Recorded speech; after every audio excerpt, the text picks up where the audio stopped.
don't look right. I can tell you right now because you ain't facing the camera for real. Oh, I could tell you the picture. I mean, it's gonna look. It gonna look right. It ain't gonna look like you because of this angle you on right here. I'm just letting you know.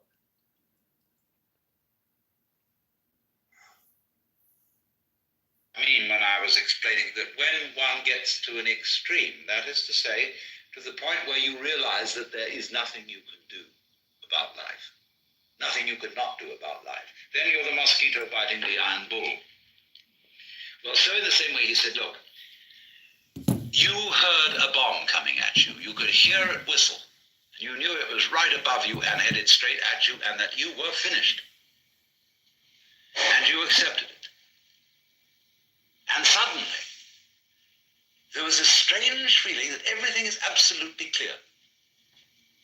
You suddenly see that there isn't a grain of dust in the whole universe that's in the wrong place.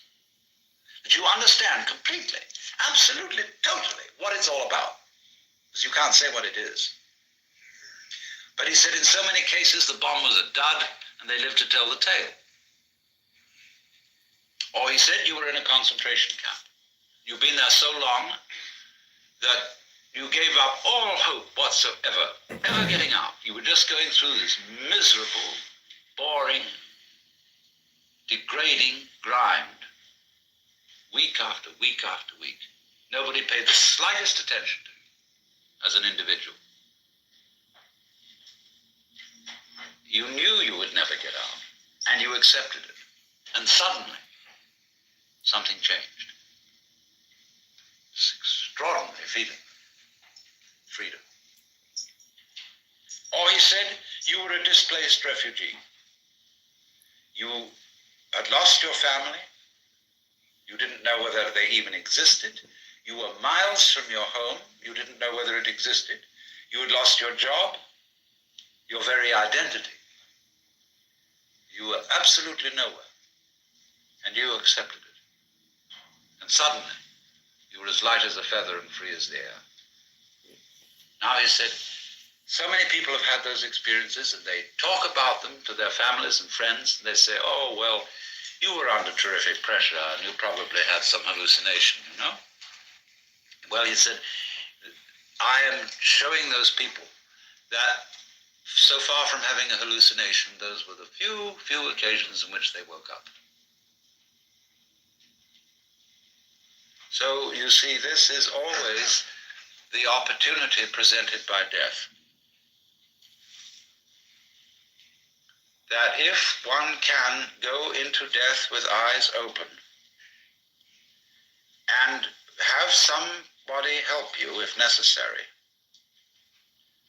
to give up before you die, this extraordinary thing can happen to you. So that from your standpoint, in that position at that time, you would say, I wouldn't have missed that opportunity for the world. Now I understand why we die. The reason we die is to give us the opportunity to understand what life's all about. By letting go. Because then we come to a situation that the ego can't deal with. When we are no longer hypnotized by that, then our natural consciousness can see clearly what all this universe is for. So, therefore, we have missed this golden opportunity by institutionalizing death out of the way, instead of having a socially understood acceptance of death and rejoicing in death. Now, I could imagine that one person would want to rejoice in death in an entirely different way from another. Like, say, a wedding is a rite of passage. There are certainly some forms of celebrating a wedding which I would find a total bore and quite offensive. Other ways would be very good. I would enjoy it. So everybody, in other words, I'm not saying that you've got to get mixed up with a lot of people coming, laughing around you and giving you presents and cards and everything because you're going to die. But I'm only indicating a general thing, that the doctor, the ministers, the psychiatrists, and above all, us, really owe it to our friends to work out an entirely new approach to death. Because what has happened, you see, from earliest childhood, the child learned that great uncle was dying and saw the family put on long faces and say, oh, that's too bad. Even Christians who think they're going to go to heaven, you know, they get absolutely morbid, more so than anybody else about death, because heaven, as they all know, is a very boring place. And so this frightful thing, oh, he's dead. You know. One understands that for the living, to lose someone you love, or even for a dying person to worry about what on earth my wife, my children, my whatever are going to do without me.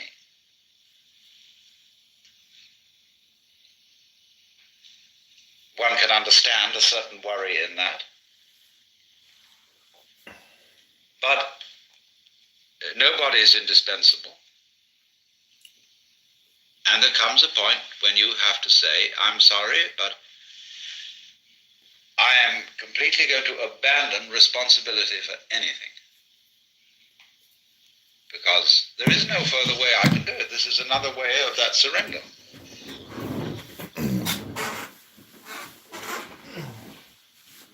And then the curious thing that occurs is the moment all that is dropped, suddenly it dawns on you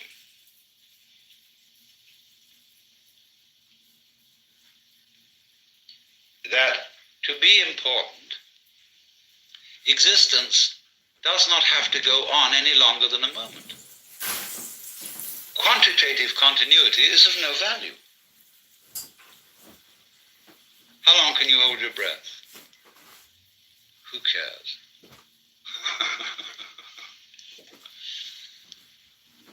So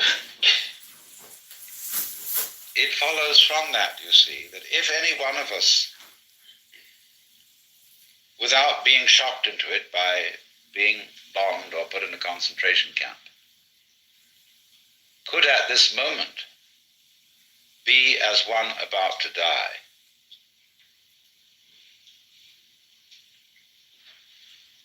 genuinely and honestly, we would understand the mystery of life. Because death is in a certain sense, the source of life. Just as we see in nature, when the leaves fall from the trees, they mold and rot, and this supplies humus, from which more plants can grow. It's a cycle like that. But in every way, symbolic and otherwise, human beings try to stop that cycle. Unamuno said, human beings are the only species that hoard their dead. And therefore, with the ghastly art of the mortician, we try to make the body unpalatable to the worms, and so to stop life, as if to be eaten in due course were an indignity to the human being, whereas we eat everything else and we give nothing back. So that is a kind of a social symptom of our profound disorientation with respect to death. We think death is unnatural, and furthermore, in our culture, we think birth is a disease and send a mama to the hospital for the most unnatural, weird kind of parturition.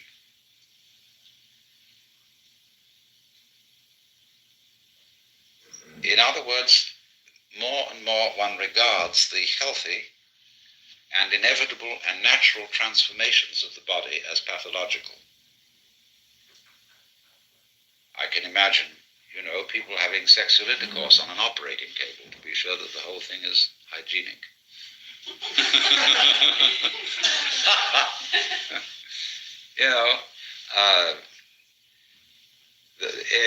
Everything about us like that is become over interfered with by specialists, and less the province of our own preferences.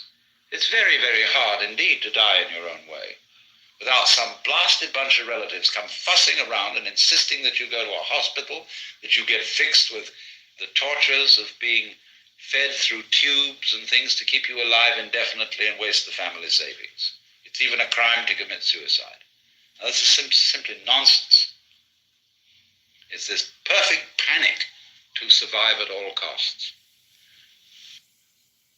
Now, let's get practical.